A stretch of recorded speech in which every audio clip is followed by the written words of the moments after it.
अगर 3 तलाक इस्लाम का जरूरी अंग है तो पाकिस्तान में क्यों नहीं होता भाई?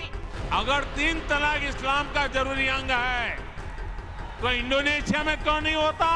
अगर 3 तलाक इस्लाम का जरूरी अंग है तो कतर, जॉर्डन, सीरिया, बांग्लादेश, ये तो सारे मुस्लिम बस्ती वाले देश हैं, वहां पर उनको बंद क्यों कर दिया? 3 तलाक से जो नुकसान होता है ना, वो सिर्फ बेटियों को होता है ऐसा नहीं है, उसका दायरा उससे भी बड़ा है। आप सोचिए,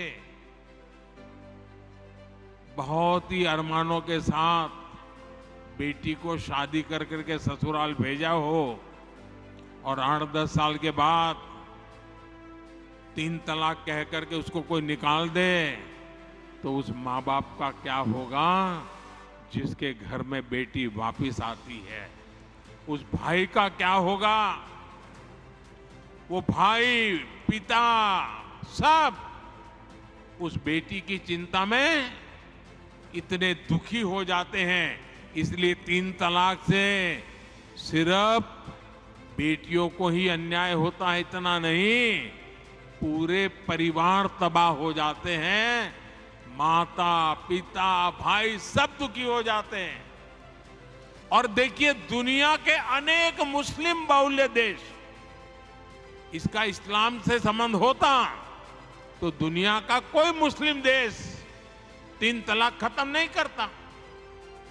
मुस्लिम बहुल्य देश जहां पूरी तरह इस्लाम राज्य है, वहां भी 3 तलाक बंद कर दिया है। मैं परसों इजिप्ट में था, मिस्र में था। मिस्र में, इजिप्ट में 90% से ज्यादा सुन्नी मुसलमान समाज है और इजिप्ट में आज से 80-90 साल पहले 3 तलाक की प्रथा को समाप्त कर दिया। हमसे 90 साल पहले। अगर 3 तलाक इस्लाम का जरूरी अंग है तो पाकिस्तान में क्यों नहीं होता भाई? अगर 3 तलाक इस्लाम का जरूरी अंग है तो इंडोनेशिया में क्यों नहीं होता?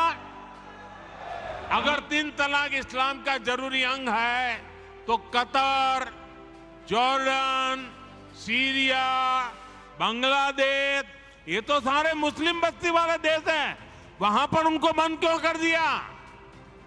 मैं समझता हूं कि मुसलमान बेटियों पर 3 तलाक का फंदा लटका कर कुछ लोग उन पर हमेशा अत्याचार करने की खुली छूट चाहते हैं। यही लोग 3 तलाक का समर्थन भी करते हैं और मैं जानता हूं कि इसलिए ही मेरी मुस्लिम बहनें, बेटियां, मैं जब भी जहां जाता हूं वो भाजपा के साथ खड़ी रहती है, मोदी के साथ खड़ी रहती है।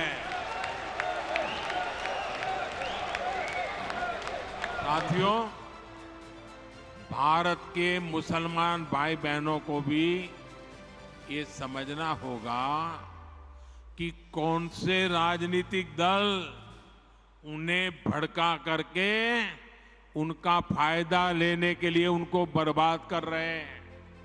आजकल हम देख रहे हैं कि यूनिफॉर्म सिविल कोड के नाम पर ऐसे लोगों को भड़काने का काम हो रहा है।